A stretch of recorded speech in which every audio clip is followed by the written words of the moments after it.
In Egypt are ramping up the pressure on embattled President Hosni Mubarak as violence rages for a sixth day. More than 150 people are believed to have been killed in the uprising, with looting spreading across the country as the army struggles to restore order. For the very latest on all this, I'm now joined live by RT's Paula Sleer, who's following developments for us in the capital, Cairo. Paula, the situation in the country has been intense, hasn't it? Is there any sign of it getting calmer? Well, there certainly doesn't seem to be any sign of it getting calmer right now. The death toll stands at more than 150 people killed. And on Sunday night, in defiance of a government curfew, thousands of protesters remain in the city centre in Tahrir Square. Now, they have been joined by hundreds of judges. At the same time, they've been joined by opposition figure Mohammed al-Baradei, who is the former chief of the International Atomic Energy Agency. And he says he will be prepared to head an interim government if asked to do so. I spent most of Sunday at Tahrir Square, and I can tell you that the mood there is very volatile. We were busy interviewing people, and within seconds the mood changed from talking to one of anger. And we ran to the car, we jumped in the car, and people were banging on the windows and hammering on the car as we tried to get away. So that situation there, very, very volatile. At the same time, though, there are fewer protesters out on the streets of Gaza than there have been in previous days, and this is simply because they formed themselves into what can be called neighborhood watch groups. During Sunday, thousands of prisoners escaped from prisons around the country, and many of them broke into police stations. They managed to get ammunition and weapons. They managed to arm themselves, and they have really been patrolling and controlling the highways throughout this country and terrifying people. So people using whatever they can, kitchen knives, metal rods, sticks, to protect their homes.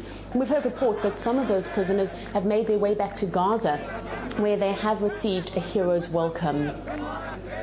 So, Paula, with the situation there obviously still very tense, analysts around the world have been debating how all this could play out. What do people there in Cairo think about what's likely to happen next? Well, that's exactly the question I put to protesters throughout the day. Do they think that Mubarak will step down, and what if he does and what if he doesn't?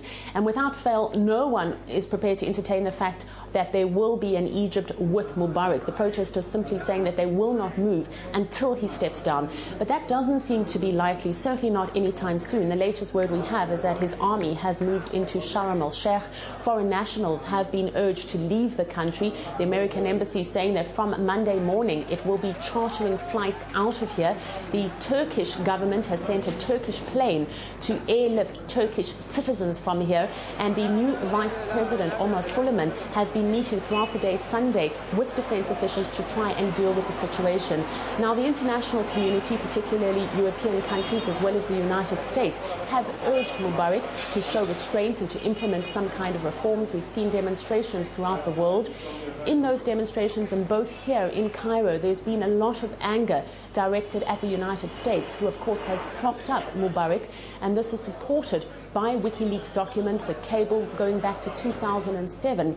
But interestingly enough, that cable also talks about the fact that while the United States has supported Mubarak, it also in private supported opposition leaders. So the United States playing a game of double standards here. The big question on everyone's mind is whether or not these protests will result in the same way they resulted in Tunisia with the overthrow of the president.